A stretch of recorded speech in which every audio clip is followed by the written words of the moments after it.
when I started teaching clinics, I didn't have a program. I just was teaching clinics, and I would help everybody with everything that I could, this technique or that technique. And luckily, I started having people that were English riders as well as Western riders, and I had people that were into competitions as well as into recreational trail riding or endurance riding.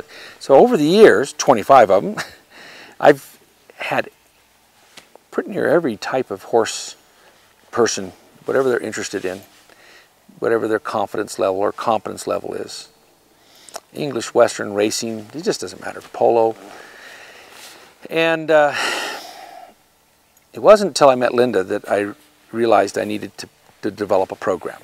It wasn't until I developed a program that it was more than just teaching people techniques about, you know, how to play the 7 games on the ground and how to do this and how to do that.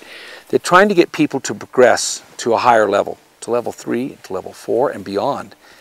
This is where we started noticing that their equipment was getting in their way, all right? So this is all of a sudden where, you know, you're going, you know, if you mess with the ingredients, you're messing with the results.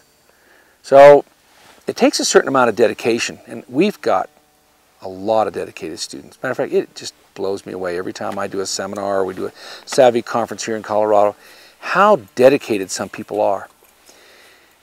And if it's something as simple as the saddle and their pad, that's what's keeping them from being able to do that. I mean, that's keeping them from their dream. So to me, this is the thing that is so exciting. And I remember 15 years ago saying, within the next 10 years, and that's already 5 years ago, that in the next 10 years, that advancements will be made for horses, in the bits, in the saddles. I didn't even think about the pads, but the pads, the shoeing, the dental work, the nutrition.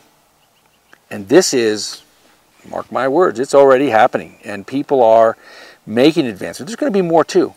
But this is what, to me, having a program is that it's all encompassing. It's not just how you do this and how you do that. Because if you're doing the right thing with the wrong, something that's actually causing your horse to feel negative about, you know, I can't do it because my shoulders can't move, whatever those things are, then it's pretty hard to advance, to be progressive.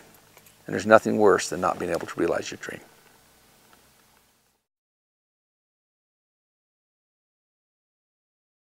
One of the things that was really important in designing the English saddle was that it had a great deal of weight distribution. A lot of English saddles are kind of narrow behind, like across the width here. And so we try to have ours come out as much as possible to cover as much surface area of the horse as possible. Because the greater the surface area you're covering, the more it helps the horse to support the rider's weight.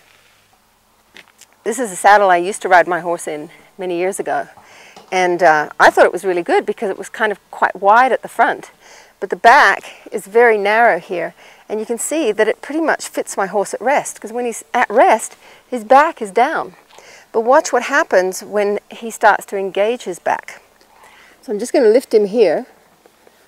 Can you see how the back of that saddle lifts up now?